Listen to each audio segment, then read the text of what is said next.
Chapter 11. Helena looked at Hera with the posture of a victor. The contempt in her eyes grew stronger. She wanted to crush Hera's dignity and let her know who the future of the Lewis family truly belonged to. Nash's deep gaze fixed on Hera, curious to see how she would handle the pressure that Helena had brought upon her. Hera stood motionless in her spot. She did not want her mother's efforts to go to waste. Even if she gained her grandfather's attention, what good would it do? Even if Nash knew martial arts, what difference would it make? The pressure of being the target of the wealthiest family in Johnford was simply too much for them to bear. Even the Mares, where her mother came from, were nothing but ants before the Watsons. She slowly took a step toward Helena, each step feeling like she was walking through a muddy swamp.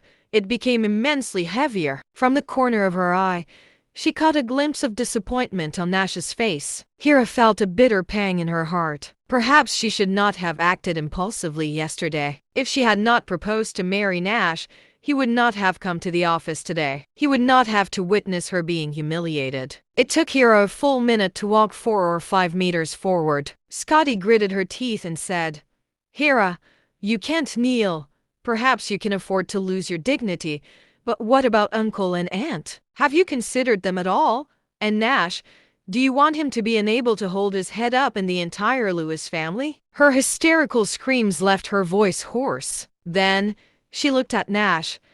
"Nash, do you want your fiancé to kneel before another woman?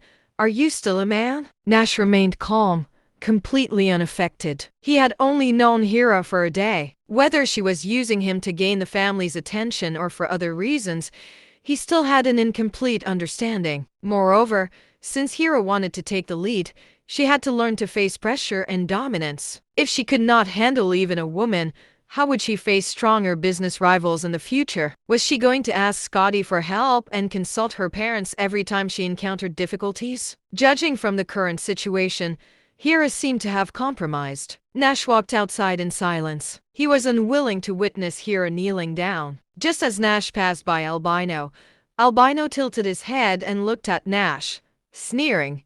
"Is she your woman?" Nash remained silent and continued walking ahead. Albino chuckled. "You can't even protect your own woman. You're more useless than trash." Nash ignored him and reached a door, where he took out a cigarette and lit it. He took a deep drag. A crisp sound of a slap echoed from the office. Nash felt his heart tightening. He was only fulfilling the marriage contract under his master's orders. Why did he feel bad for her? Could it be that he had truly developed feelings for this woman? Nash squinted his eyes, suddenly feeling a wave of guilt. How dare you hit me, you bitch?" Helena's heavily made-up face now had a clear slap mark. Her rosy lips were slightly smeared with foundation. She stared at Hera in disbelief, raging anger surfacing in her eyes. "You're asking for it." Albino's face twisted with a sinister expression as he suddenly grabbed Hera's throat, lifting her off the ground. This woman had clearly compromised, so she should have kneeled on the ground. He never expected Hera to suddenly slap Helena. He was ordered to protect Helena, and now the person he was supposed to protect was slapped by a seemingly weak woman right in front of him. If this got out, how would he continue to live under Mr. Kai's command? "You bastard! Let Hera go." Scotty lunged forward in a swift step, trying to maneuver a flying kick. Albino snorted coldly and kicked Scotty back, sending her flying. Scotty crashed into the office desk. Computer files were scattered all over the floor. At this moment, Hera's face turned red, and veins were bulging on her forehead. Her nails fiercely dug into Albino's wrist and the back of his hand, leaving deep crimson scratch marks. Albino turned his head to Helena. "You won't mind if I kill her, right, Miss Helena?" Helena, full of anger, replied, "Kill her.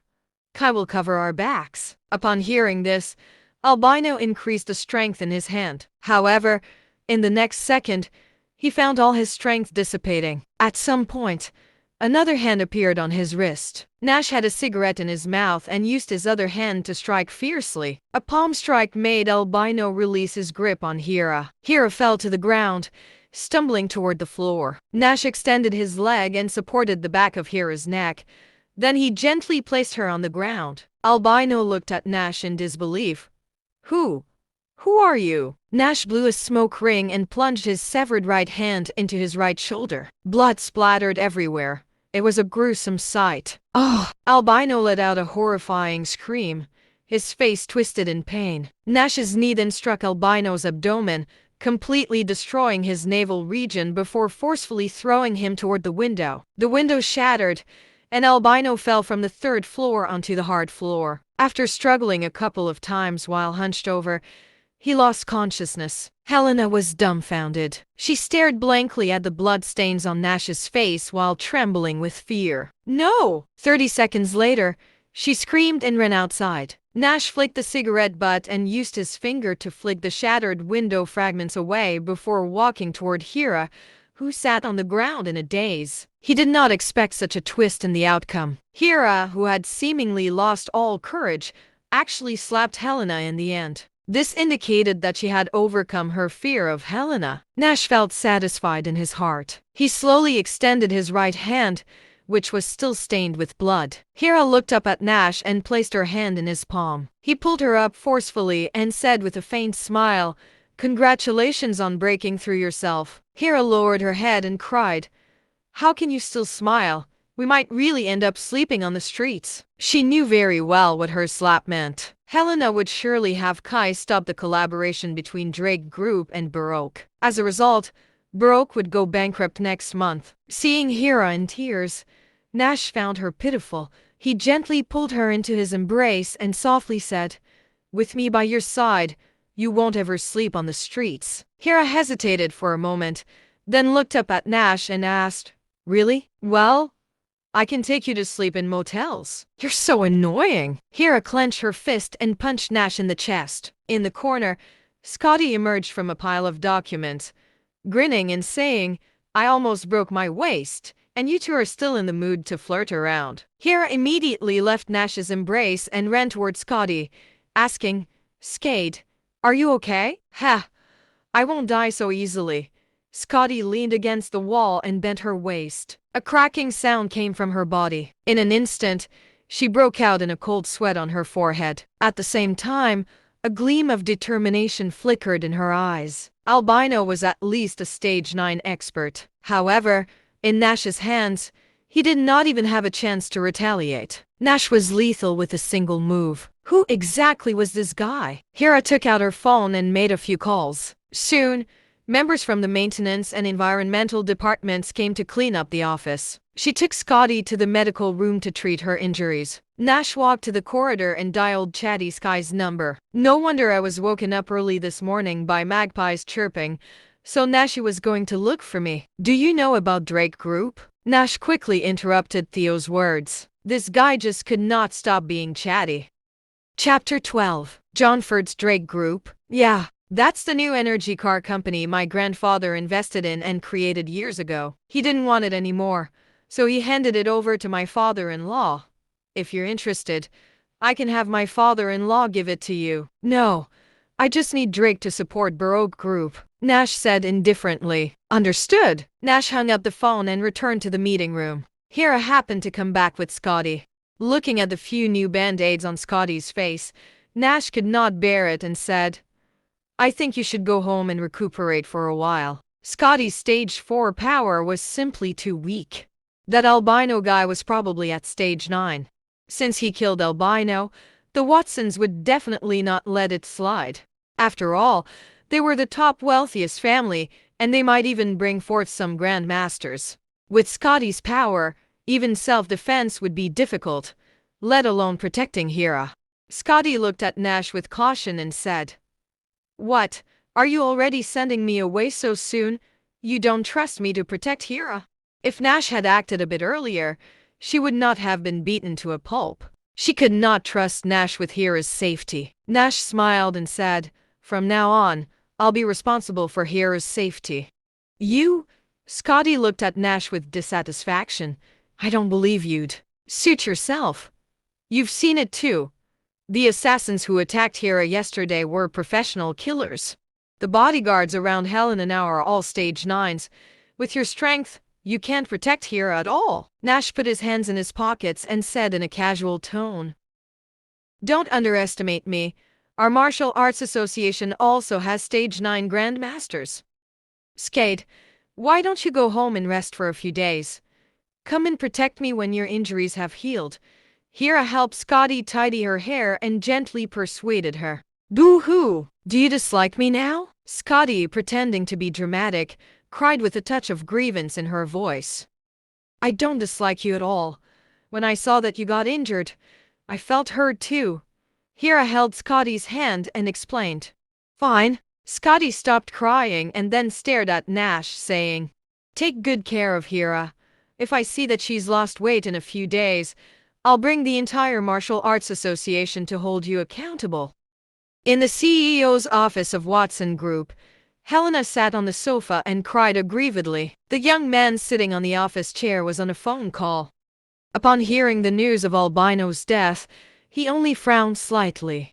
I see, recently, a large number of secret guards from the Northern Territory have entered Johnford's territory. It's likely that important figures will come to Johnford. You must not act recklessly. Understood, Mr. Kai. After hanging up the phone, Kai pinched a bridge of his nose.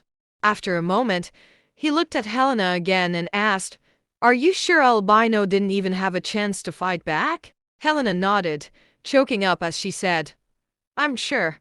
Albino didn't have a chance to fight back before Nash twisted his arm, then pierced his shoulder with his arm. Finally, he threw Albino out of the window. The whole process took less than 10 seconds. As she spoke, a deep fear appeared in her eyes. She stood up and walked toward Kai, acting spoiled. Darling, you must get your hands on Nash.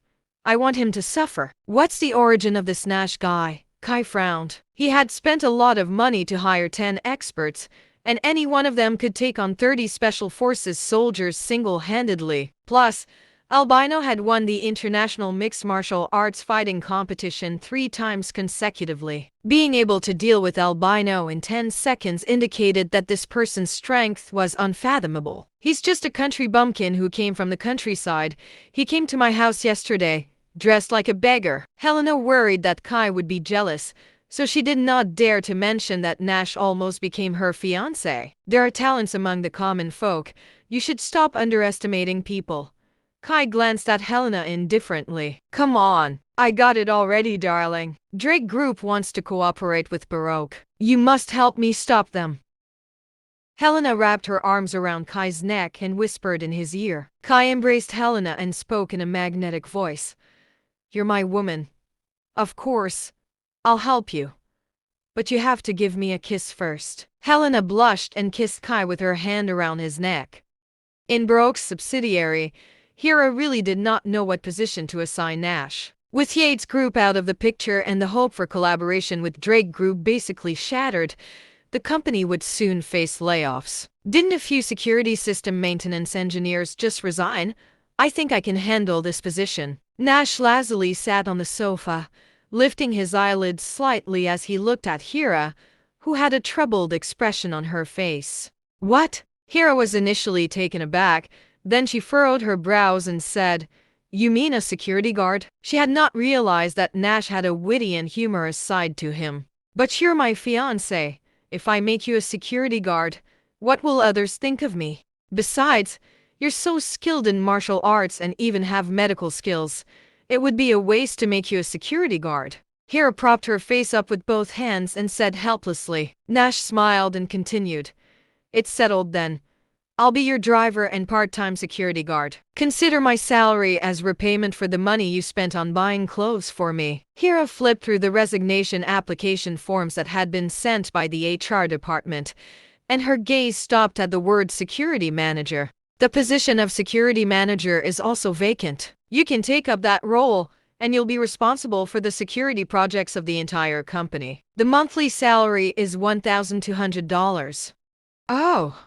And the money for buying clothes was from my mom. You're not allowed to mention it again in the future. Before long, the former security manager came to sign the resignation letter. Hira insisted that the security manager hand over his work to Nash, or else she would not sign the letter. Reluctantly, the security manager took Nash to familiarize him with the work environment. As Hira watched their receding figures, A look of concern gradually appeared on her face. At that moment, the phone on the table vibrated.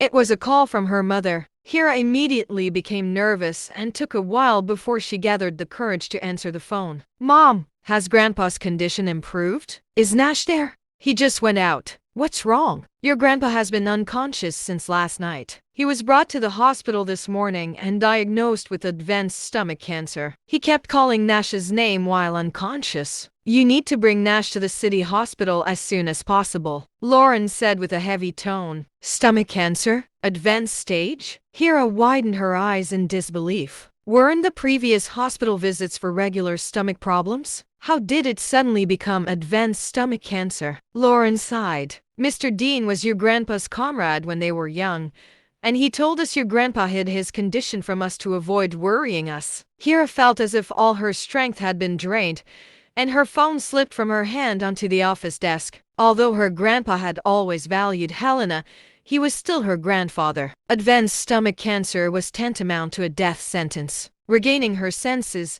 she urgently found Nash, and the two of them rushed to the city hospital in a hurry. Hira stepped on the gas frantically, gripped the steering wheel tightly, and constantly maneuvered through the traffic on the road. Nash held onto his seatbelt tightly with a rare look of panic on his face. Hira Lewis, please don't worry for now. I can treat advanced stomach cancer. Chapter 13. Now is not the time for jokes. Hira was not in the mood to joke around with Nash now. She knew that Nash had some medical skills. However, her grandfather had already been diagnosed with advanced stomach cancer. At present, there was no medical technology in the world that could cure advanced stage cancer. 20 minutes later, Hira's car stopped in the parking lot of the city hospital. Nash let out a relieved sigh. That was even more thrilling than when he helped a group of international mercenaries drive a tank 5 years ago. As soon as they got out of the car, they saw someone pacing back and forth at the entrance of the hospital. Hira rushed over in a hurry. Dad, how's Grandpa? His eyes were red, and he said in a hoarse voice, It's not looking good. He probably won't make it through tonight. When Nash approached, Harrison looked at Nash and said, The old man keeps calling your name as if he has something to tell you. Nash had already heard Hira mention it before. He also guessed that Herman probably wanted to tell him about his origin. They followed him to a ward in the oncology department. Herman was wearing an oxygen mask, and the curve on the heart rate monitor jumped extremely slowly, with a strong smell of death emanating from his body. Compared to yesterday, Herman seemed to have aged 20 years overnight. Nash furrowed his eyebrows. Something was not right. How could his condition become so severe overnight? A faint light flashed in his eyes, and he instantly saw through the old man's body. The malignant tumor in the stomach had ruptured, and his entire chest cavity was filled with tumors. The tumor the old man had yesterday was not this severe. Even if the cancer cells had spread, it would be impossible for the entire chest cavity to be filled with them overnight. Nash narrowed his eyes, and a mission from 5 years ago came to his mind. 5 years ago, his master arranged for him to go to Dallard to collaborate with local mercenaries to strike a biochemistry laboratory and rescue a fellow countryman who was an experimental subject in the laboratory. That laboratory had a biochemical agent that could accelerate cell growth. The accelerated growth and spread of cancer cells in the old man's body indicated that someone had injected him with that forbidden biochemical agent. Grandpa. Hira, with red eyes, held her grandfather's hand and looked at the lifeless old man, unable to hold back her tears. Harrison leaned over to Herman's ear and whispered softly, Dad, Nash is here. The old man's eyelashes trembled slightly, and then his vacant eyes slowly opened. He opened his mouth, but nothing came out. Harrison pressed his ear against the old man's mouth but could not catch a single word. Dad! Hubert stumbled into the ward with a chubbier woman by his side. Dad! How are you doing? Hubert walked to the hospital bed in tears with a distraught expression on his face. The chubby woman also pretended to wipe away tears that were not there and sobbed. Dad, you can't die. This family can't be without you. Sighing, Hubert said, I can't make out what Dad wants to say at all. Dr. Tanner, please come in. An old man in a white coat respectfully brought in an elderly man dressed in traditional clothing who was carrying a wooden box in his hands. Dr. Tanner, Lauren's face lit up when she saw the elderly man. Dr. Brian Tanner was a miracle doctor. He was Johnford's #1 physician and the vice president of the Johnford Traditional Medicine Association. He was one of the most influential traditional medicine practitioners in the country. He possessed extraordinary healing skills and was capable of curing diseases with his medicine. Brian was over 70 years old, and his silver hair was combed back. He had a ruddy complexion and sharp eyes and did not have a single wrinkle on his face. He looked at Lauren and then at Mr. Dean, asking in surprise, "Were you two talking about the same patient?" Lauren realized that Mr. Dean had also invited Dr. Tanner to treat her father-in-law. Mr. Dean was also taken aback. Did old Louis' daughter-in-law also know Miracle Dr. Tanner? "Dr. Tanner, the situation is urgent here.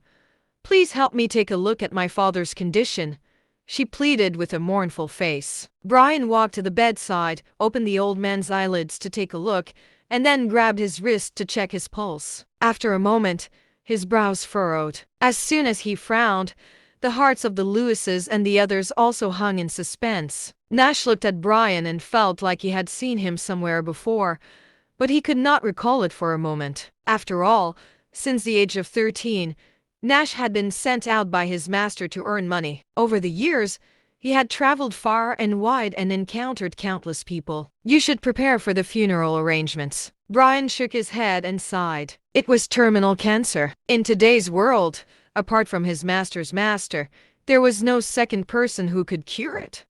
"Grandpa!" Hera threw herself into her mother's arms and burst into loud sobs. She closed her eyes in heart-wrenching pain. Hubert and his wife directly knelt on the ground, tears streaming down their faces. "All of you go out first. I'll treat his illness." Nash interrupted everyone's crying. Upon hearing Nash's words, Hera trembled all over. What the hell was this guy trying to do? Did he say that he could cure this incurable disease in front of Miracle Dr. Tanner? Was this not a slap in Dr. Tanner's face? Lauren and everyone's gazes converged on Nash's face. "Nash, do you even know who Dr. Tanner is?" Hubert smirked coldly. "Does it matter who he is in relation to me treating Mr. Lewis?" Nash walked to the bedside. Whether intentionally or unintentionally, he happened to stand in front of Hubert, who was kneeling on the ground. Hubert's face turned black, and he immediately stood up and reprimanded. "You ignorant fool! You don't even recognize Dr. Tanner. My dad's cancer cells have spread throughout his body. Even Dr. Tanner is powerless.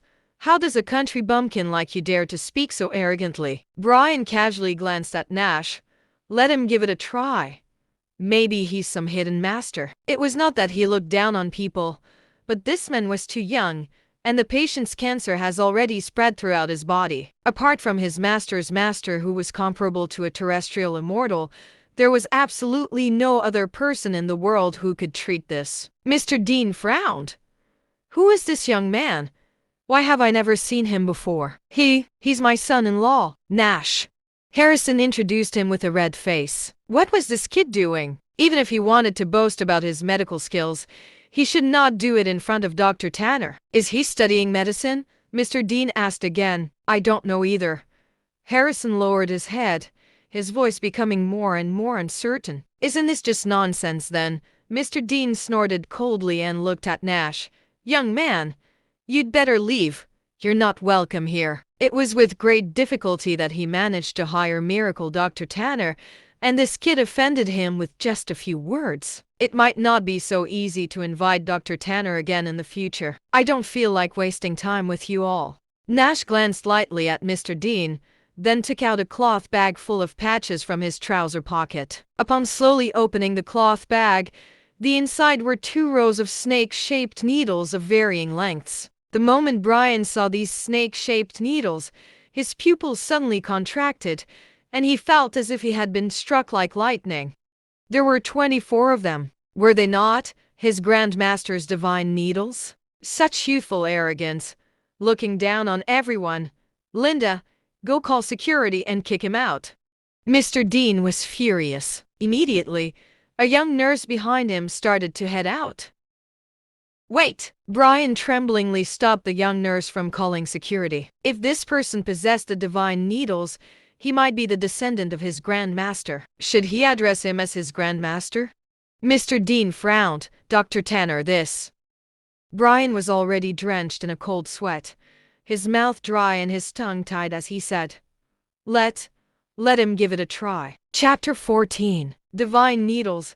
Brian had only heard about them from his master. His master had heard about them from his master. His master had followed his grandmaster to study medicine for 20 years and had only witnessed it once. It was said that during that time, the grandmaster used divine needles to revive a dead person. Brian had never imagined that he would be able to see divine needles with his own eyes in his lifetime. Nash waved his right hand over the needle bag, and all 24 golden needles were lifted and suspended in the air by an invisible force. His palm flattened, and the 24 snake-shaped needles rapidly rotated above his palm, controlling needles with inner energy. The kid could actually control the needles with his inner energy. Brian's heart roared, his eyelids twitching uncontrollably.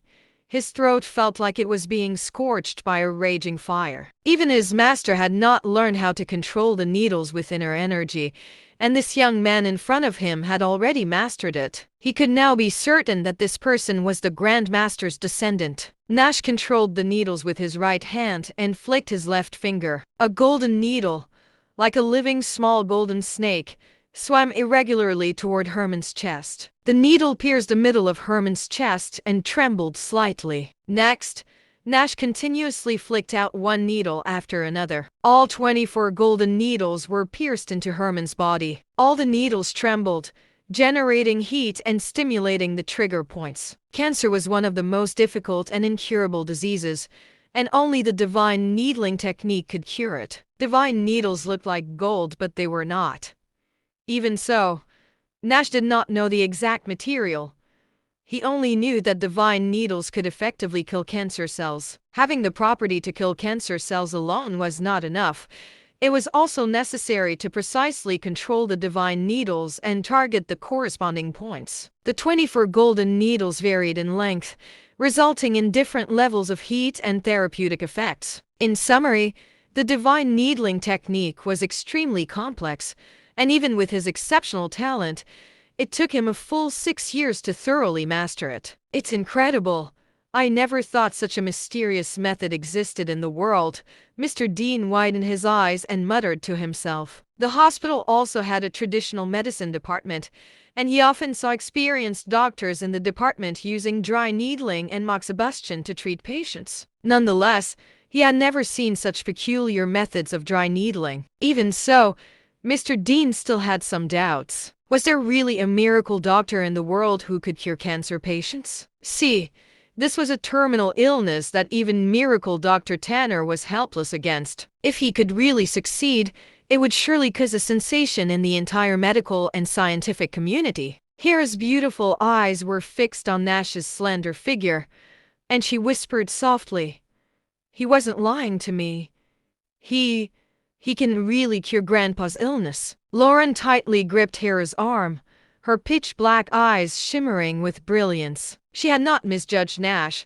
After all, if her daughter married Nash, the Lewises would definitely rise to the top. This kid, does he really possess heavenly medical skills? Even Harrison, who had vehemently opposed his daughter marrying Nash before, could not help but gasp in awe and look at Nash with admiration. Mr. Dean and Dr. Tanner were the towering figures in the medical field of Johnford, and Nash, with his exceptional needling technique, thoroughly impressed the two of them. If Nash could cure the old man, his reputation would spread far and wide. On the other side, Hubert's and his wife's eyes were flickering, and there was cold sweat on their foreheads. They clenched their fists, seemingly very worried about Nash curing the old man. Time passed minute by minute. The curve on the heart rate monitor became more active, with each beat exhibiting strong amplitude. After about half an hour, the old man's heartbeat returned to the normal rate of an average person. A hint of rosiness appeared on his originally lifeless face. Nash waved his big hand and used internal energy to retrieve the 24 golden needles. Just as Nash was putting all the needles back into the needle bag,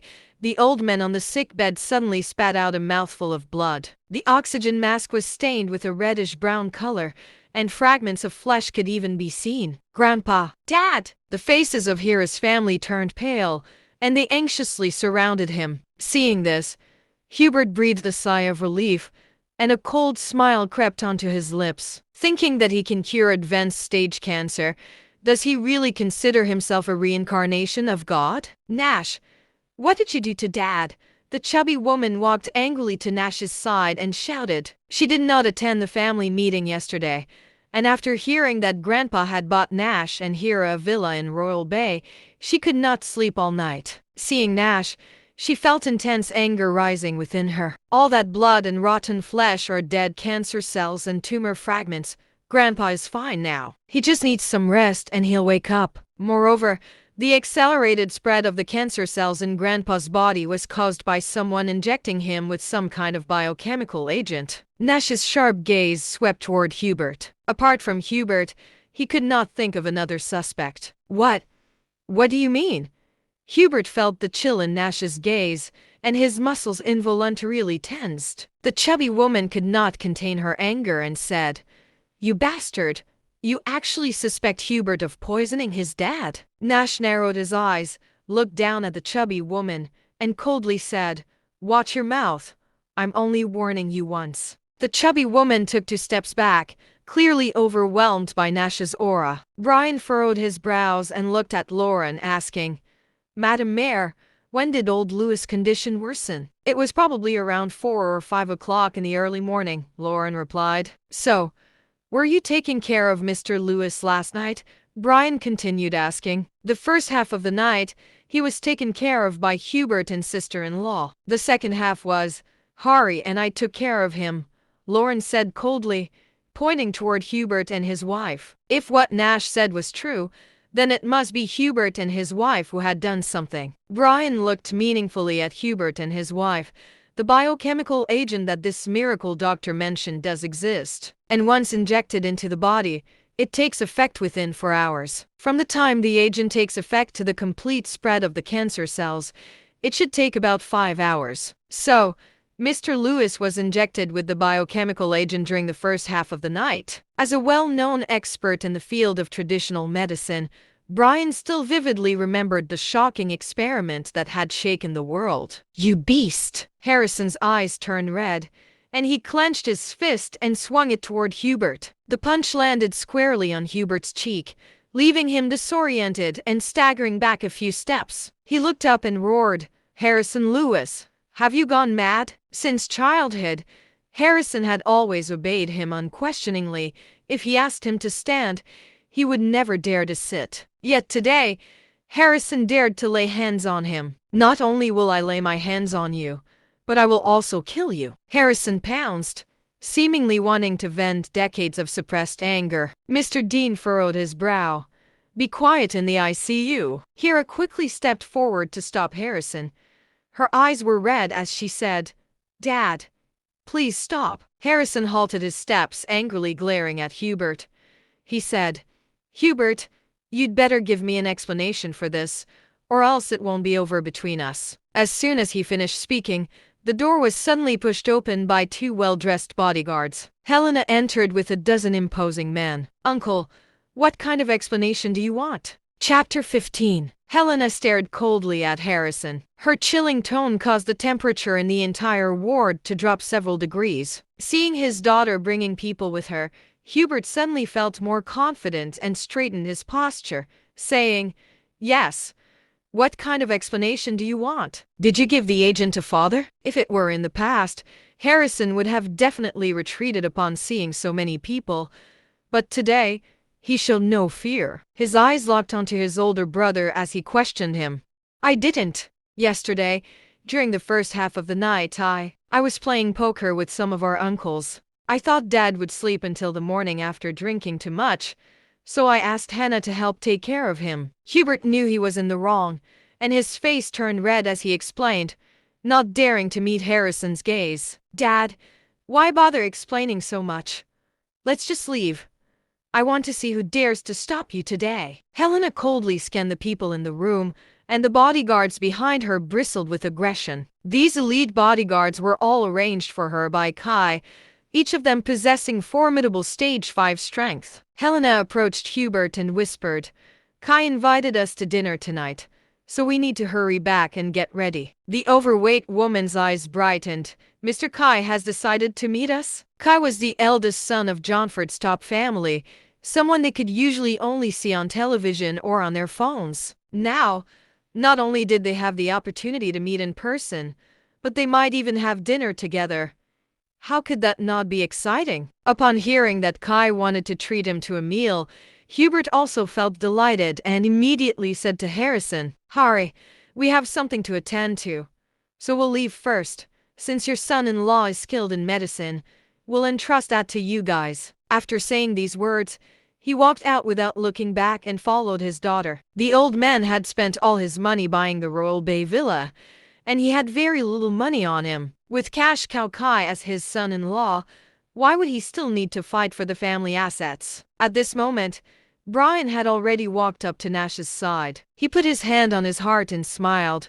"Young brethren, did you just use the divine needling technique?" Nash had his hands in his pockets and casually glanced at Brian before nodding. Brian continued to ask, "Are you from Teely Mountain?" Nash nodded again. Suddenly, Brian knelt down on both knees, respectfully putting his hands on his heart. "Your disciple, Brian Tanner, pays respects to the Grand Master." Everyone present was instantly dumbfounded. What on earth was happening? The renowned miracle Dr. Brian Tanner actually called Nash Grand Master. "Are you Thomas King's grand disciple?"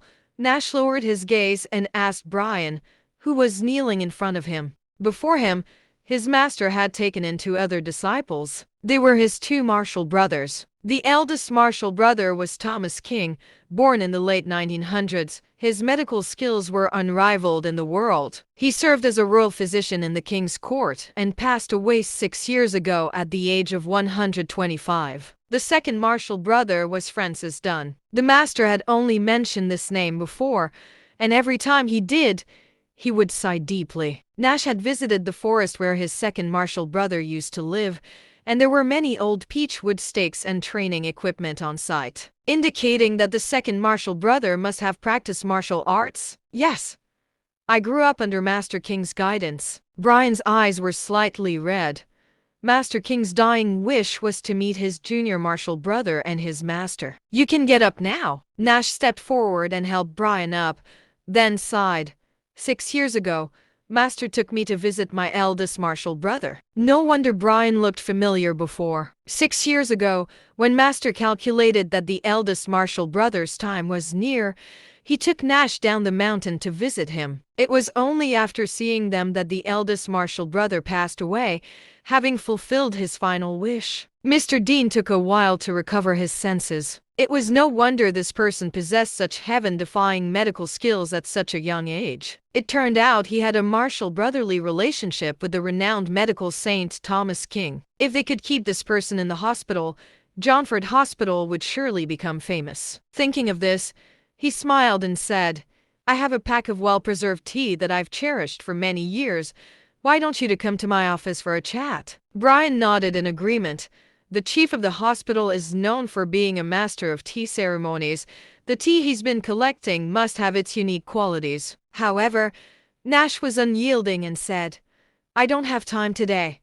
Maybe another day." Mr. Dean's face turned somewhat awkward. He was the head of Johnford Hospital, and Brian was a heavyweight figure in the field of traditional medicine. They jointly invited a young person in his 20s to have tea, only to be rejected. Moreover, they did not dare to show any displeasure. Nash came to the bedside and began a pulse diagnosis for Herman. Hera held her mother's arm and frowned. "Mom, do you believe what Uncle said?" Lauren thought for a moment and said, "Although your uncle has bad character, I don't think he would go so far as to harm his own father." Harrison said, "Could it be Hannah?" Lauren glanced at Harrison. "Hannah has been with the Lewises for over 20 years. She's usually so down to earth. Do you think she'd dare to poison the old man?" "That's true. I'll ask my uncles later. Hubert definitely can't escape suspicion," Harrison said with a grim face. "You've truly impressed me today." Lauren stared at Harrison with a look of gratification. She truly did not expect Harrison, who had always been bullied by his brother, to take action today. It must be said that the punch he threw was truly satisfying. Hera saw her parents engrossed in a conversation, so she let go of her mother's arm and walked toward Nash. Nash had just finished the examination and turned around to meet Hira's sparkling eyes. Hira's face turned slightly red as she asked, "Has my grandfather's cancer really been cured?" Nash smiled and said, "There shouldn't be any problem. If you're not confident, you can leave your grandfather at the hospital for observation for a while." Hira looked up and stared into Nash's eyes, saying, "Nash, thank you so much." Nash raised an eyebrow and asked, "Is that all the thanks I get?" Hira was momentarily stunned. Then she smiled and said, "Then I shall treat you to a big meal tonight, okay?" Nash leaned down and whispered in Hira's ear, "Can I eat you instead?" His warm breath brushed against Hira's ear, and her fair face turned red. She lowered her head and dared not speak any further. "Nashi, when will my dad wake up?" Harrison walked over and asked at that moment. "Probably tomorrow." "In that case, should we leave Dad at the hospital or take him home?"